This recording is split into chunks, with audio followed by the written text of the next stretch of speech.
how these folks your name. Emotional. I don't think they heard you, man. Emotional. Who's the best rapper around? Emotional. Who's the new killer in town? What's going on, YouTube? I'm Emotional, aka you're something of sexy. You know where the best be. It's me, can't you see? I'm fresh and so clean. We're back for another Ren video. This is chapter 3. Like, comment, subscribe. Now let's vibe. My therapist was scowling at my weekly Lord, anxiety and depression scores like a detective trying to crack a particularly stubborn case. There were no signs of improvement, and the scores followed no real measurable pattern that were consistent with bipolar. After nearly 2 years of talk therapy and taking enough medications to fill a pharmacy, he sat down with me and he dropped the bombshell that he didn't think that I had bipolar. In fact, he said that he didn't think that I had depression at all. And it was a very odd thing to be stripped. Question, I'm gonna bring it back. But like, how many of y'all have actually been to therapy? Because I've had somebody mention therapy to me. I just don't be thinking about it because I'll be so locked in on the stuff that's going on. I don't be trying to really make time for it. But like, have any of y'all ever been to therapy? What did it do for you? How did you improve from it? You know what I'm saying? Because I know I'm pretty sure it would vary from like therapist to therapist, like your level of like success, because every therapist is different. So let me know if any of y'all have done that or gone through that. Let me bring it back. My therapist was scowling at my weekly anxiety and depression scores like a detective trying to crack a particularly stubborn case. There were no signs of improvement, and the scores followed no real measurable pattern that were consistent with bipolar. After nearly 2 years of talk therapy and taking enough medications to fill a pharmacy, he sat down with me and he dropped the bombshell that he didn't think that I had bipolar. In fact, he said that he didn't think that I had depression at all. And it was a very odd thing to be stripped of an identity in an instant.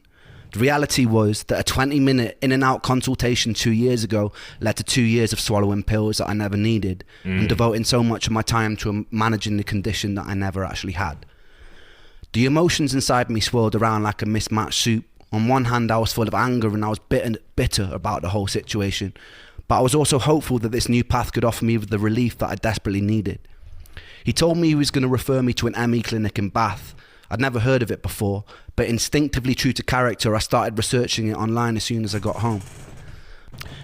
Apparently, ME is the medical equivalent of a choose-your-own-adventure book, with tiredness as the only consistent plotline. There were no universally accepted reasons as to why the fuck it existed in the first place. It seemed it was largely accepted to be a post-viral condition, but that was all speculative because there were no clear consensus in the medical community what ME even was. The defining characteristic was a tiredness that wouldn't go away with rest. I could relate to this. In fact, I could more than relate to it.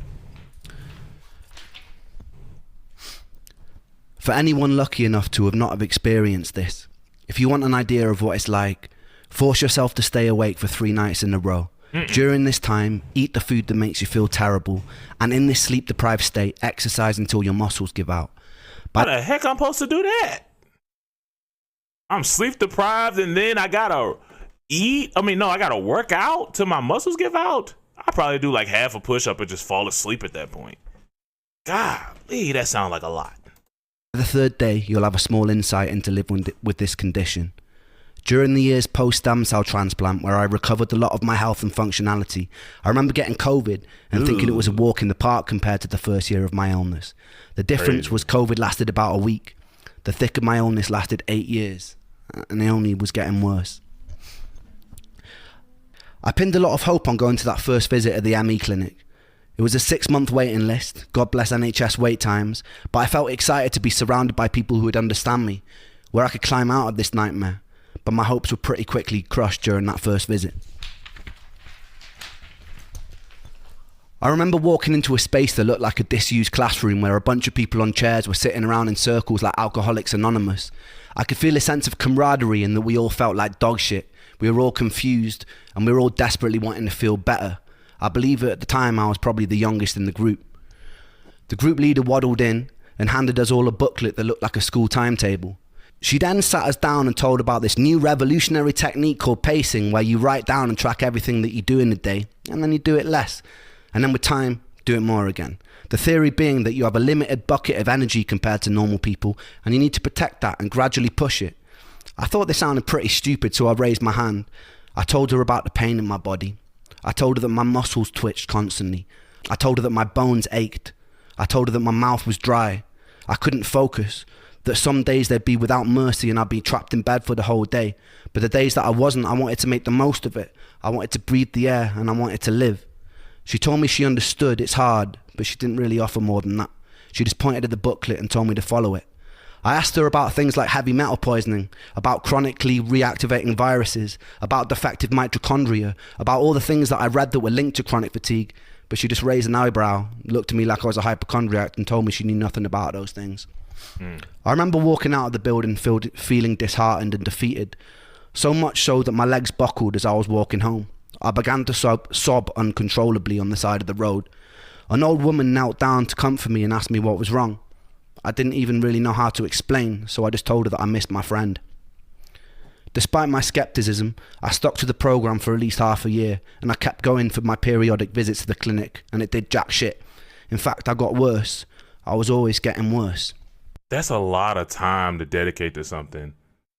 Like half a year? That's a lot of time for no improvement.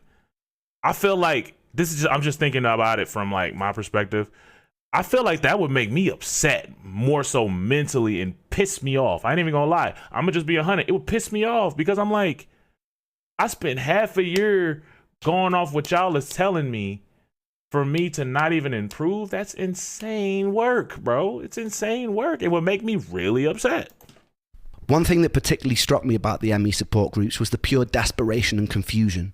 With most other conditions, you're given a diagnosis, a prognosis of whether it's going to kill you, and what you can do to manage it or cure it. With ME, you don't get that. You get an indeterminately long sentence to purgatory. You feel worse than you've ever felt in your whole life, and you're given no explanation as to why, and no signpost pointing the way out.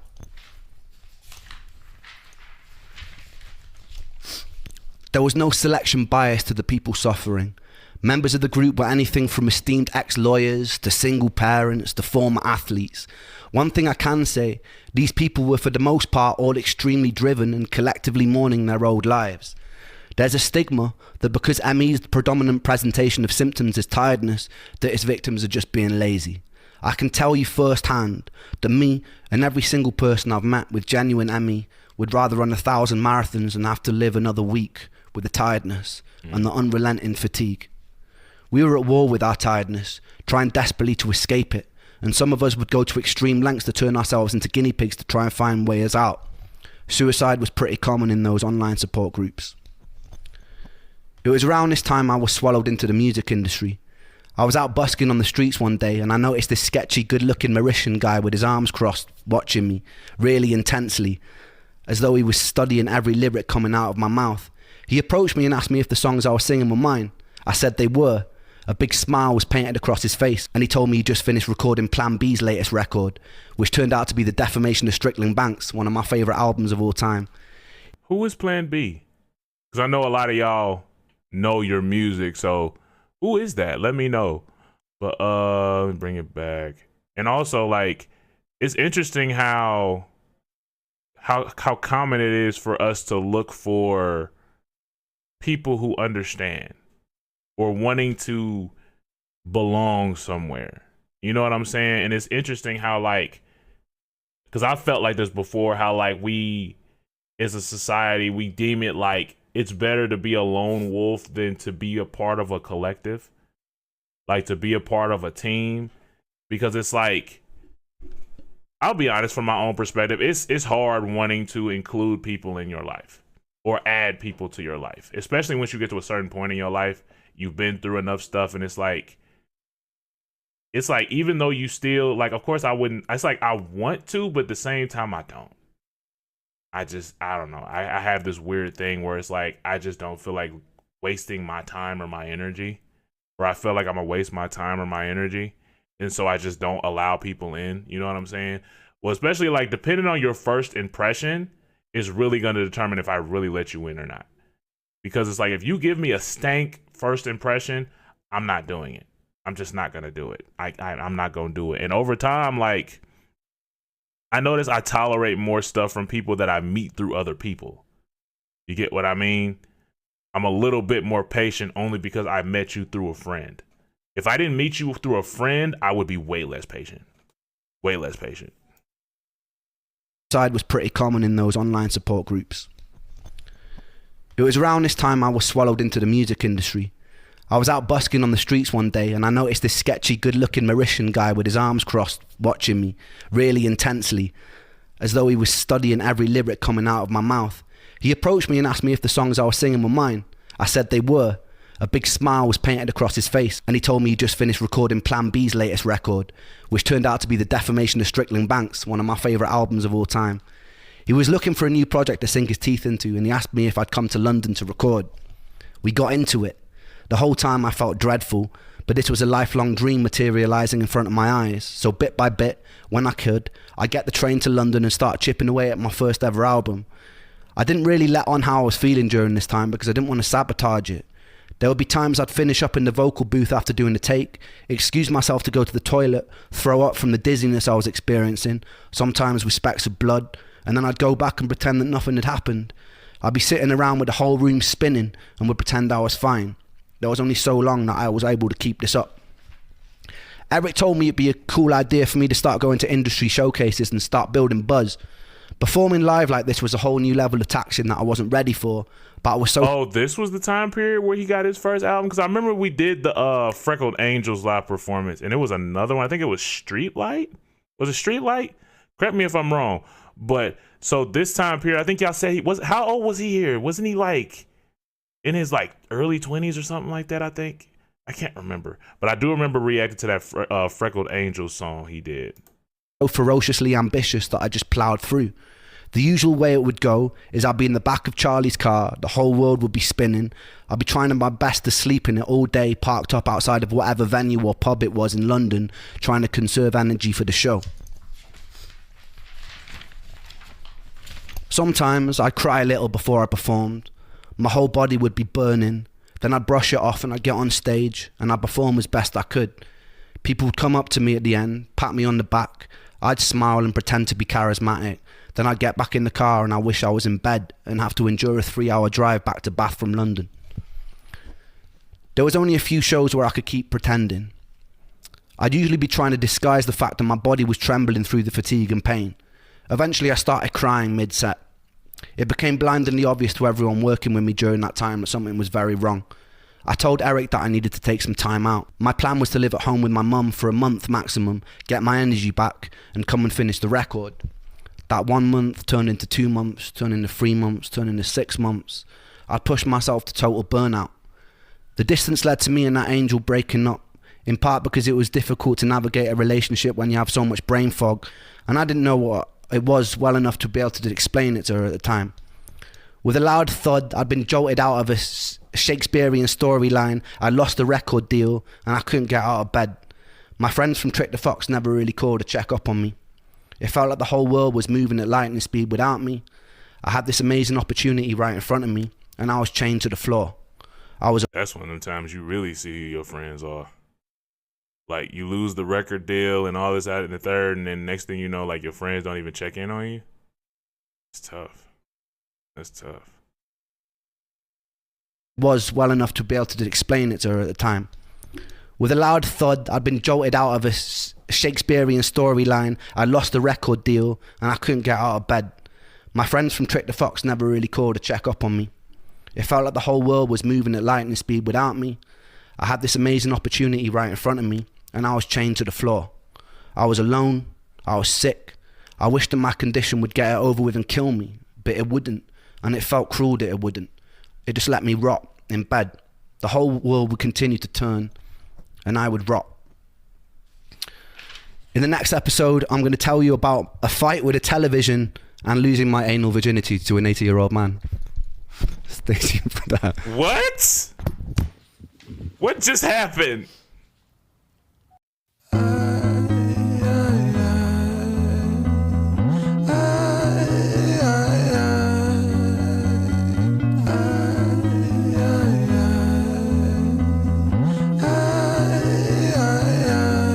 Patterns are composed by a time bomb for an author, like pigs to the slaughter.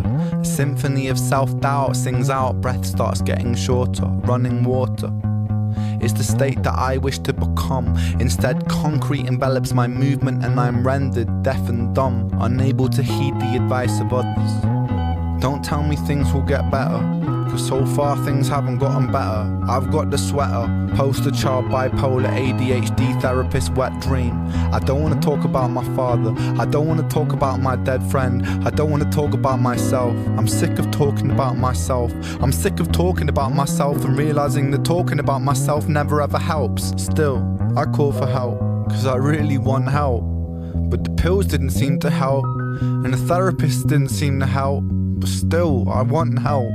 I've danced with the devil in hell, I've sat in a prisonless cell, and here I always dwell, in this prison in myself. I do this. What is that effect on his voice? It kind of gave you like a monster type sound, if you get what I mean. And what was it? It is interesting though, like I think for me when it comes to like talking to people and getting help, it's like it depends on who I'm talking to. Because I think it's easier for me to talk to certain people than it is for others. Like it's some folks where it's kind of like you want to open up, but at the same time it's like some folks, they just gonna give you a generic response. Like how he said, everything's gonna be okay and da da da da da da da. And it's like I feel like that doesn't really help. It's like a generic thing if like folks it's a generic thing for folks to say if they don't have anything to say. And it's like instead of saying that, they'll just be like, oh, it's okay. Or if like what you're saying is too much for them or it overwhelms them, then they kind of say that. But it's like it's one of them things where it's like I've learned you can't talk to everybody. Everybody doesn't have an answer for you. Everybody can't comfort you in every situation. Some people can do that, others can't. You know what I'm saying? I think that was the biggest thing for me. Excuse me. I thought I could talk to any and everybody, and I can't. Because I'm thinking like, oh, I can learn something from everybody, but it's some folks you can't talk to. Some folks you better off just thugging it out. But then there's other people where you can talk to them. So I think as far as that, for me at least, I think it varies. But I know the feeling though of like not wanting or like you trying to talk about yourself and whatnot, and then it's like, I don't know, it just feels like it's not working. This thing when my mind travels back to the gold. Let me bring it back. Polar ADHD therapist wet dream. I don't want to talk about my father, I don't want to talk about my dead friend, I don't want to talk about myself. I'm sick of talking about myself. I'm sick of talking about myself and realizing that talking about myself never ever helps. Still, I call for help, cause I really want help. But the pills didn't seem to help, and the therapist didn't seem to help. But still, I want help. I've danced with the devil in hell, I've sat in a prisonless cell, and here I always dwell. A prisonless cell? Prison in myself. I do this thing when my mind travels back to the golden age. You know those times where you were carefree and everything was golden? The golden age. You know those times where everything was golden, where you were carefree and everything was golden? The hardest thing I ever had to do was come to terms with the fact that that time never really existed. I've always felt so fucking detached and broken, bruised and mismatched. Find it hard to relax, living under the cracks. Tried to fill in the gaps, lying here on my back. Still, I can't find it. Sense of peace in my mind declined it. Pulse increase and my sweat combines with a feeling so deep I fall inside it. Depression, I hate you, depression. Your constant oppression, respond with aggression. They say depression brings you lessons. Constant stressing conceals blessings. You will grow in broken settings. Fuck those lessons, fuck depression. I've been living in your shadow for so long that I forgot how I can shine. How I can find a refuge in my mind. How am I meant to sit here and unwind? The planets align, I feel like I'm cursed. Feel like I'm cursed to just be here to hurt. Feel like I'm cursed to just be here to bleed. But my demons been feeling this way since birth. Depression, I hate you. Depression, I hate you. Depression, I hate you. Depression, I hate you. Depression, I hate you. Depression, I hate you. Depression, I hate you.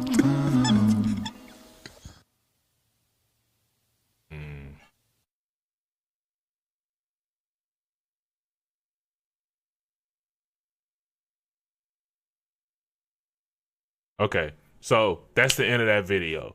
Now, as somebody who's dealt with depression, that mess sucks. Like, you in that space where it's like, it seems like you want help, but at the same time, well, for me, it was like, I was too afraid to ask. It's like I didn't want to ask for help, but I knew I needed help. I felt like I couldn't ask for help. You know what I'm saying? And also it's kind of like I felt like I couldn't ask for help because I thought folks wouldn't understand. You know what I'm saying? It's like, but the thing was, I didn't even know that I was dealing with depression when I first found out I was dealing with it. Like, I was like, I'm dealing with depression? That's what that is? Really? Huh. Okay.